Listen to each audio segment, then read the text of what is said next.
c'est quelque chose quand même que je voudrais rappeler au peuple de Dieu que c'est ce qui nous avait été laissé. On nous a laissé le Saint-Esprit, la personne du Saint-Esprit nous a été laissée et on doit le mettre vraiment en avance. Je travaille avec le Saint-Esprit dans tout ce que je fais. Quand je dis tout, c'est vraiment tout.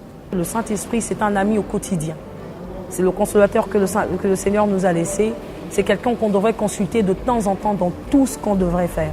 Donc du coup, c'est le Saint-Esprit, c'est quelqu'un avec qui l'on marche tous les jours, peu importe les circonstances. Le Saint-Esprit est un ami fidèle.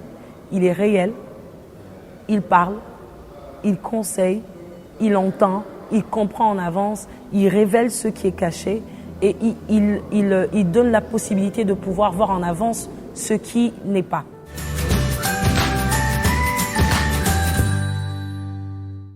Bonjour à tous bien-aimés, j'ai l'habitude de parler du Saint-Esprit, de l'importance de bâtir une relation avec lui, de ce que c'est lui qui manifeste les œuvres de Dieu, de ce qu'il est celui qui sait toutes choses, il est l'alpha, il est l'oméga, il est le soutien, l'aide que Dieu nous a donné, le consolateur, l'enseignant, vraiment, il est notre force en fait. Et aujourd'hui, je voudrais te présenter le témoignage d'une personne qui réussit dans son appel, dans sa destinée, parce qu'elle considère le Saint-Esprit. Parce que vous allez voir, il y a beaucoup de gens qui font beaucoup de choses. Mais le succès véritable est conditionné par le niveau jusqu'où on permet au Saint-Esprit de nous conduire, de nous diriger, de nous guider. Et cette personne qui est donc Dena Moana a donc livré son secret, le secret de son succès, le secret de sa profondeur. Et comme vous allez le constater, c'est vraiment sa relation avec le Saint-Esprit. L'Esprit de Dieu, c'est un esprit victorieux, c'est un esprit puissant. Il ne connaît pas l'échec, il ne connaît pas la médiocrité. Donc voilà, je vous laisse regarder. Que le Seigneur vous bénisse. J'ai toujours été chantre, si je peux dire comme ça. Je chante depuis toute petite. Et en 2007, je fais une rencontre personnelle avec le Seigneur. Et ce qui va me conduire à plutôt mettre mon talent, le don que j'avais reçu, on le met au service du Seigneur cette fois-là.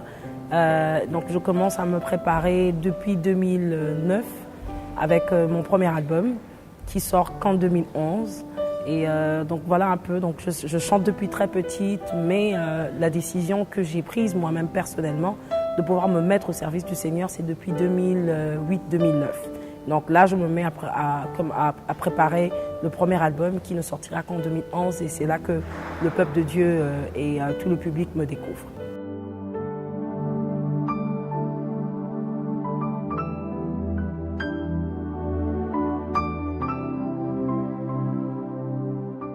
Alors, peut-être que vous l'avez découvert dans le chant, mais ceux qui sont habitués à venir dans mes programmes, des concerts, on appelle ça plutôt des cultes, parce que justement, je crois que c'est depuis 2014, j'ai eu à passer par certaines choses qui ont fait naître cette femme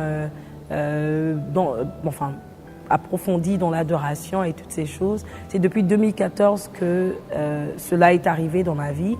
Et Saint-Esprit était justement une manière publique de le dire et une manière publique de le présenter parce que depuis tout ce temps, depuis 2014, ceux qui me connaissent, ceux qui regardent mes interviews peuvent vous dire qu'ils ont vu le changement entre 2011, en 2011 c'est une autre Dena et à partir de 2014 c'est une toute autre Dena que le public a découvert. Donc je dirais il y a des expériences comme ça qui vous font traverser des choses bien plus profondes et du coup on sait l'exprimer au devant de tout le monde. Donc Saint-Esprit, c'était plutôt une présentation publique de celle que j'étais devenue depuis 2014. Les maladies s'enfuient, les aveugles voient, les paradis, yes.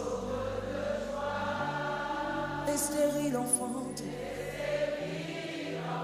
les sourds entendent, seulement par sa puissance. Les maladies,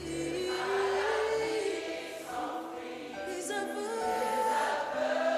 les paralytiques sortent de peur. Il y a quelqu'un qui croit et qui reçoit en ce moment. Les sourds. Hey, Mama Mos.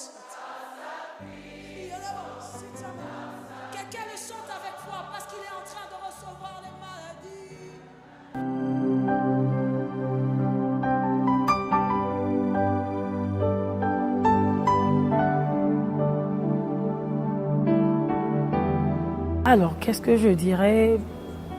Je ne pense pas que j'ai apporté quelque chose de nouveau. Je dirais plutôt que ce que je reçois comme remarque positive habituellement, c'est tu te perds. Tu te perds quand tu adores. On a l'impression que tu es à la maison. On a l'impression que tu sais de quoi tu parles. Quelle est cette maladie qui peut tenir devant le nom de Jésus? La Bible dit il a reçu le nom au-dessus de tous les noms. Il s'appelle Jésus. Et il est là pour guérir. Il est là pour toucher. Il est là pour transformer. Il est là pour restaurer. Si c'est ça que les gens perçoivent de moi, et si c'est ça que les gens appellent nouveau, je ne sais pas trop, mais ce que je sais, c'est que je suis parmi les gens qui, quand ils se trouvent devant le public, s'expriment comme s'ils seraient dans leur chambre. Alors je dirais que c'est peut-être un vent nouveau, le fait de s'exprimer librement, comme si on le ferait enfermé dans une chambre. Je parlerai plutôt de ça, et je parlerai aussi quand même de l'Esprit Saint. Parce que j'en parle beaucoup, que ce soit dans mes chansons, que ce soit dans mes conduites de culte, dans mes conduites, même pendant les concerts. C'est quelque chose quand même que je voudrais rappeler au peuple de Dieu que c'est ce qui nous avait été laissé. On nous a laissé le Saint-Esprit, la personne du Saint-Esprit nous a été laissée et on doit le mettre vraiment en avance.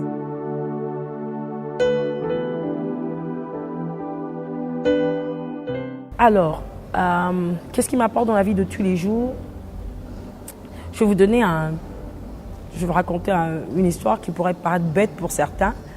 Je travaille avec le Saint-Esprit dans tout ce que je fais. Quand je dis tout, c'est vraiment tout. Par exemple, il y a quelques jours, j'étais avec mes enfants et j'avais perdu 50 $. Et donc, je ne me souvenais pas avoir sorti ça de mon porte-monnaie. Et donc, quand j'ouvre mon porte-monnaie, que je cherche la monnaie, je ne la trouve pas. J'ai dit une seule chose. Je dis, Saint-Esprit, je ne me rappelle pas avoir utilisé cet argent. Si réellement, je ne l'ai pas utilisé, j'aimerais retrouver cet argent. C'est tout. J'ai démarré la voiture et je suis partie. Alors, il devait être 9 h. Et quand mes enfants sont revenus de l'école, il était 17 h. Et je les ai surpris en train de parler, mais je ne les entendais pas. Et je leur ai posé la question simple. Vous avez retrouvé mon argent? Ils m'ont regardé pour me dire, comment tu sais qu'on parle d'argent? Je leur ai dit, parce que je me rappelle avoir fait une prière à haute voix où je demandais au Saint-Esprit de m'aider à retrouver mon argent. Et les enfants me disent, on ne sait même pas si c'est à toi parce qu'on a ramassé 50 $ entre 2 voitures le matin en partant à l'école. Et donc du coup, quand ils m'ont montré l'argent, j'ai dit, c'est mon argent, parce que c'était 50 $, c'était un billet de 50 $, et je me rappelle avoir fait cette prière à haute voix au Saint-Esprit de m'aider à retrouver cet argent parce que je ne voudrais pas perdre ce qui m'appartenait. Donc du coup, je donne cet exemple pour te dire que le Saint-Esprit, c'est un ami au quotidien. C'est le consolateur que le Seigneur nous a laissé. C'est quelqu'un qu'on devrait consulter de temps en temps dans tout ce qu'on devrait faire. Donc du coup, le Saint-Esprit, c'est quelqu'un avec qui l'on marche tous les jours, peu importe les circonstances. Donc vraiment, j'aimerais pousser quelqu'un qui peut-être le regarde de loin, maintenant a commencé à se rapprocher de lui et à communiquer de temps en temps avec lui.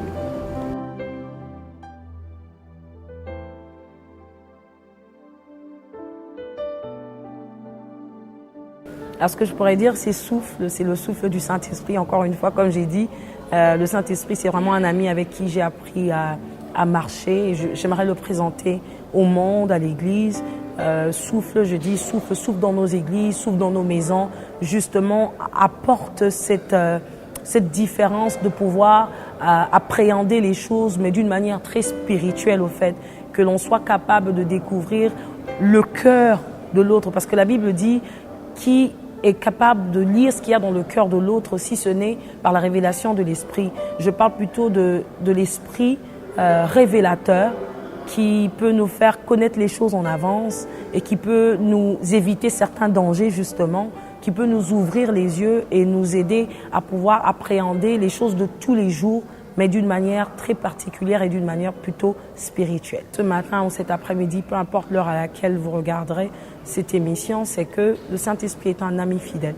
Il est réel, il parle, il conseille, il entend, il comprend en avance, il révèle ce qui est caché et il donne la possibilité de pouvoir voir en avance ce qui n'est pas.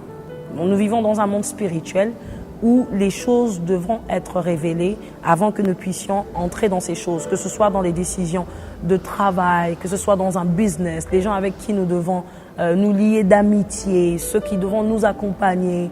Je dirais à quelqu'un de pouvoir apprendre à vivre avec la personne du Saint-Esprit, à pouvoir l'inviter dans sa vie, à pouvoir plutôt se rendre compte qu'il est réel et que tout ce qu'il attend, c'est ton go à toi. Les maladies s'enfuient, les aveugles voient, les paralytiques sautent de joie, les stériles enfantent, les sourds entendent par sa puissance, par sa puissance. Voilà, que le Seigneur vous bénisse.